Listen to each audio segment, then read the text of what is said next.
Hey guys, welcome back to another video on Arshba. So this is the most awaited video because I have been receiving messages on Instagram as well as few comments in the comment section below asking for some important questions for your upcoming exam. So here is the video guys.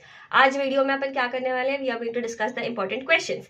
Unit wise discuss करेंगे. आपके zoology में you have total of 4 units. 4 units में एक के बाद एक unit wise अपन important answers discuss करने वाले हैं. So let's get started. तो आपका फर्स्ट यूनिट क्या है? फर्स्ट यूनिट में you have protozoa and porifera. First protozoa then Porifera को डिस्कस करेंगे. नाउ अंडर प्रोटोजोआ आपको करना क्या है? What are the important answers? General characters and classifications of protozoans important है.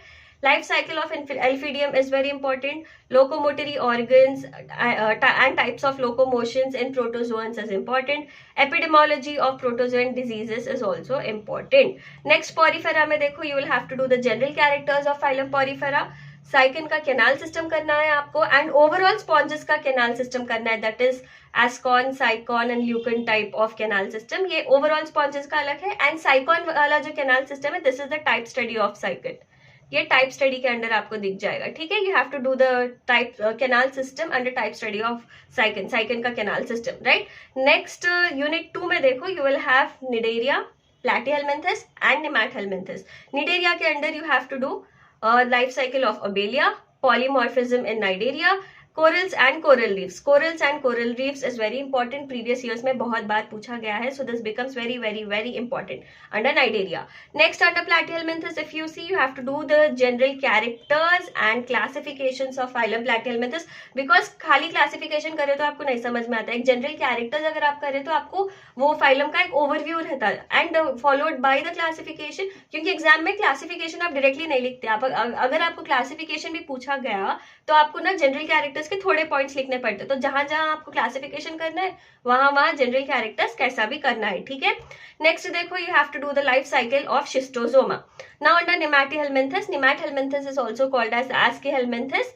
ठीक है. नेमैटीहेलमिन्थस के अंडर आपको करना है life cycle of Dracunculus, pathogenicity and treatment and parasitic adaptations in helminths. तो ओवरऑल प्लैटीहेलमिन्थस, नेमैटीहेलमिन्थस का overall you have to do parasitic adaptations in helminths. This is also an important answer because ये भी previous years में बहुत बार पूछा गया है. Next talking about unit 3.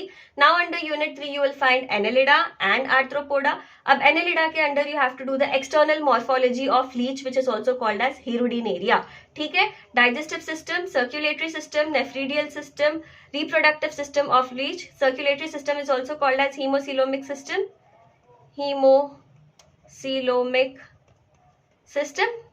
ठीक है. तो ये एनालिडा के अंडर ये वाले इंपॉर्टेंट आंसर्स है. क्या क्या है? External morphology, digestive system, circulatory system और haemocoelomic system, nephridial system and reproductive system of Hirudinaria granulosa, जिसको अपन लीच भी बोल देते हैं. ठीक है. ये एनालिडा के अंडर इंपॉर्टेंट है. नेक्स्ट आर्थ्रोपोडा के अंडर इंपॉर्टेंट क्या है?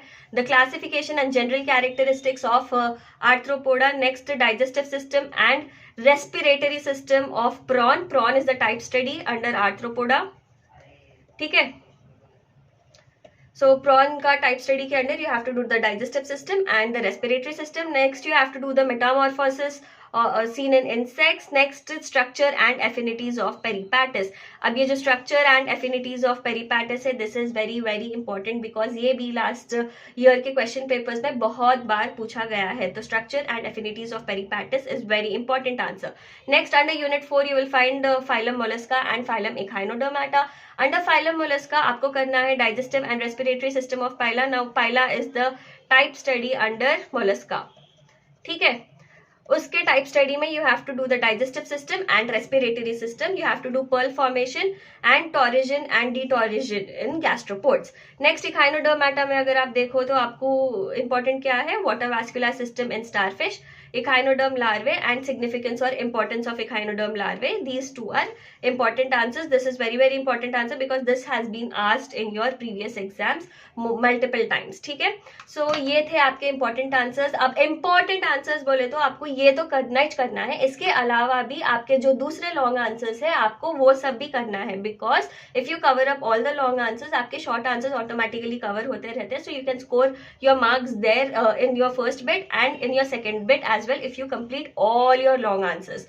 So all the answers are very important, but apart from all those answers, these are very very very important. तो ये वाले questions आपको exam के लिए कैसा भी पढ़ के जाना है. So that was it. I hope the video was helpful. Make sure to like it, do share it with your friends, and don't forget to subscribe to my channel. अगर कुछ भी डाउट है, you can DM me on my Instagram handle, that is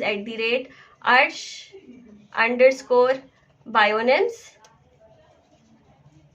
or you can comment your doubt in the comment section below. So yeah guys, that was it. All the best for your exam. Bye bye.